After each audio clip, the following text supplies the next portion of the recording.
Hello friends, welcome to drones and Jaikan channel. நாம் இன்றைக்கி காக்டெயிலை பற்றி ஒரு சில விஷயம் பார்க்கலாம். என்னென்னு பார்த்தீங்கன்னா, இப்போ ஃபஸ்ட்டு 3 காக்டெயில் பார்த்தீங்கல்ல, இப்போ பாருங்கள், மேலே இருக்கிறது வந்து ஒரு பேர், அவங்களோட குட்டி தான் கீழே இருக்கிறது. ஒரு 6-7 மாதம் ஆச்சுங்க. எனக்கு அதெல்லாம் தனியாக பிரித்து அவங்கள பார்க்குறதுக்கு நேரம் இல்லாதனால ஒன்றாவே விட்டுருந்தேன். இப்போ கொஞ்சம் டைம் கிடைக்குது, அதனால் நான் என்ன பண்ணலான்னு பார்த்தீங்கன்னா, சரி இவங்க 2 பேரையும் பேரை தனியாக விட்டுட்டு நான் குட்டியை எடுத்து கொஞ்சம் டேம்டு மாதிரி கொஞ்சம் நம்ம பழகலாம். இப்போ வீட்டில் சும்மா இருக்கிறதுனால கொஞ்சம் அந்த வேலை செய்யலாம்னு சொல்லிட்டு வெளியே எடுத்து விட்டாங்க.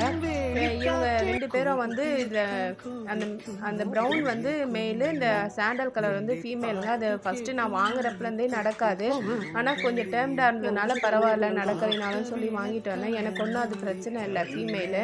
இப்போ பாருங்கள், இதை நான் எடுத்துட்டு இப்போ டேர்ம்டு பண்ணுறதுக்காக இப்போ நான் ஹாலில் கூண்டில் எதுலேயுமே போடலங்க, வெளியே தான் விட்டு வச்சுருக்கேன். இப்போ கொஞ்ச நாளைக்கு இதை நல்லா ட்ரெயின் பண்ணலான்னு இதை எடுத்துட்டோன்னே பார்த்தீங்கன்னா, அவங்க அம்மா அப்பா 2 பேருக்கும் ஜாலி ஆகிடுச்சு. அவங்கள விட்டு தனியாக வந்துட்ட பிறகு அவங்க 2 பேரும் இப்போ திருப்பியும் ப்ரீடு பண்ண ஆரம்பிச்சிட்டாங்க. என்னென்னா, நம்ம வந்து பார்த்துக்கிற முறையில் தான் ப்ரீடு பண்ணோம். நான் இவ்வளோ நாள் அதை சரியாக கவனிக்காமல் விட்டதுனால அவங்க அதுக்கெல்லாம் போகவே இல்லை. இப்போ நான் தனியாக எடுத்துகிட்டு அவங்களுக்கு கூண்டெல்லாம் செட் பண்ணி வச்சுட்டு, ஆனால் ரொம்ப க்ளீன் பண்ணிகிட்டே இருக்கக்கூடாது கூண்டை. அப்படி பண்ணோம்னா அவங்களுக்கு அந்த ப்ரீட் பண்ணுறதுக்கு அதெல்லாம் வந்து அவங்களுக்கு வந்து அவ்வளோ சீக்கிரத்தில் செட் ஆக மாட்டேங்குது. கொஞ்சம் நல்ல இடமா வைக்கணும், சுத்தமாக வச்சுக்கணும், ஆனால் ரொம்ப க்ளீன் பண்ணக்கூடாது. இப்போ பார்த்தீங்கன்னா, அந்த மெயில் வந்து உள்ளே போயிட்டு பார்த்துட்டு வரும். இப்போ நான் போயிட்டு எக்கு லே பண்ணுறதுக்கு நம்ம வீடு கரெக்டாக இருக்கான்னா அந்த ப்ரீடிங் பாக்ஸ் உள்ளே போயிட்டு செக் பண்ணுங்க. பார்த்துட்டு தான் என்ன பண்ணணும்னா எக்கு லே பண்ணவே ஆரம்பிக்கும் ஃபீமெயிலு. எல்லா பொறுப்பையும் பார்த்தீங்கன்னா இந்த மெயில் தான் செய்யும். அழகாக போய் பாருங்கள், அது இடம் கரெக்டாக இருக்குது. நான் டிவி பாருங்கள், ஹாலில் தான் வச்சுருக்கேன் இப்போது. ஏன்னா இதை நான் ரொம்ப அவுட்டர்லேயும் வைக்க முடியாது, டெய்லி கண்ணுக்கு நேராக பார்க்கணும்னு சொல்லி நான் ஹாலில் தான் வச்சுருக்கேன்.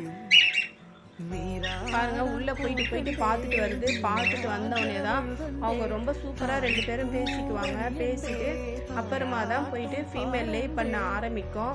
எக்கு லே பண்ண ஆரம்பித்த பிறகு பார்த்தீங்கன்னா, அந்த ஃபீமேல் சாப்பிட கூட வெளியே வரக்கூடாதுங்க. இந்த மெயில் அழகாக போய் அது வரைக்கும் அடக்காக்கும். நம்ம கண்ணெதிர்க்க அந்த முட்டையை காமிக்க மாட்டாங்க யாருமே. என்னன்னு பார்த்தீங்கன்னா, எல்லா பொறுப்புமே இந்த ஆண் தான் செய்யும். ஆனால் லவ் பேர்ட்ஸ் அப்படி கிடையாது. லவ் பேர்ட்ஸும் அந்த மாதிரி இருக்கும், ஆனால் அதுங்க எத்தனை ஃபீமேல் இருந்தாலும் ரூட்டு விடும். ஆனால் இந்த காக்டெயில் அப்படி கிடையாது. யாரை ஃப்ரெண்டாக வச்சுக்குதோ அவங்கள மட்டும்தான் இது ரொம்ப சின்சியராக இருக்குது. நான் உங்களுக்கு அடுத்தடுத்த வீடியோவில் நிறைய விஷயம் சொல்கிறேன். உங்களுக்கு இந்த வீடியோ பிடிச்சிருந்தா லைக் பண்ணுங்கள், ஷேர் பண்ணுங்கள், கமெண்ட் பண்ணுங்கள், சப்ஸ்கிரைப் பண்ணுங்கள். தேங்க்யூ.